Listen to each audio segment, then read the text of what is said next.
Cette année dans l'amour et dans le pré, ce sont 13 nouveaux agriculteurs qui étaient en quête de la personne idéale.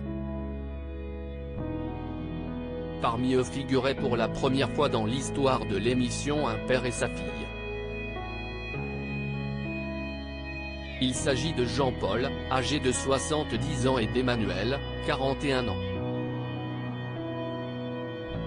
Ils sont viticulteurs dans le Grand Est et sont associés depuis que la Jolie Brune a décidé de quitter son travail d'agent immobilier pour rejoindre son père dans son vignoble, suite à la mort de sa mère Bernadette d'un cancer en 2012. Tous deux misaient donc sur le programme pour refaire sa vie. Mais, pour Emmanuelle, l'aventure fut de courte durée puisqu'après lecture de son courrier, elle n'a souhaité rencontrer aucun de ses prétendants. Du côté du papa Jean-Paul, c'y est une autre histoire. L'agriculteur a été séduit par Devie, une Suissesse de 56 ans, ainsi que par Valérie, une ancienne connaissance. Avec cette dernière, une complicité indéniable s'était installée mais, au bout de quelques jours, Valérie se rendait à l'évidence, il n'y avait entre eux que de l'amitié. Elle décidait alors de partir. Seul avec Devie, Jean-Paul s'est ensuite quelque peu débarrassé de sa retenue habituelle.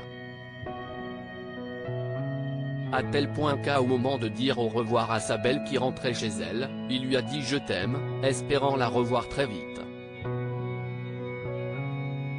Malheureusement, lors du bilan qui sera diffusé le 7 novembre prochain et qui est déjà disponible sur la plateforme Salto, s'y est un Jean-Paul célibataire que Karine Le Marchand retrouve, du moins virtuellement.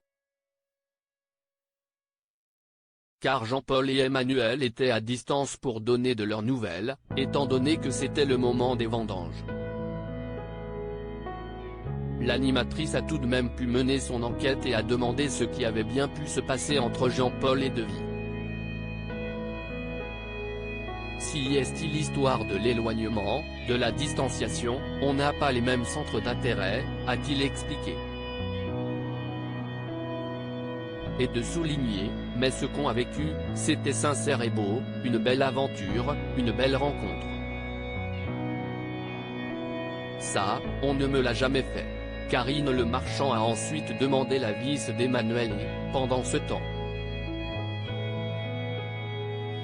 Jean-Paul s'est tout bonnement éclipsé pour continuer de travailler. J'y crois pas, ton père il s'est barré derrière pour aller faire sa machine alors que je fais son interview, non mais ça on ne me l'a jamais faite, s'est offusquée l'animatrice.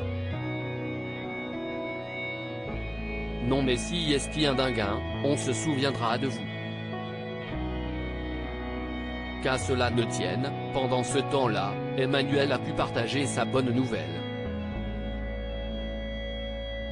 La Jolie Brune a expliqué être en contact avec quelqu'un grâce à l'émission. Si est très récent, je ne suis sûr de rien encore, mais si est hyper bien parti, on rigole bien, a-t-elle confié. Une fois de retour dans le champ de vision de l'animatrice, Jean-Paul a de son côté assuré recevoir encore beaucoup de lettres de prétendantes. Affaire à suivre donc.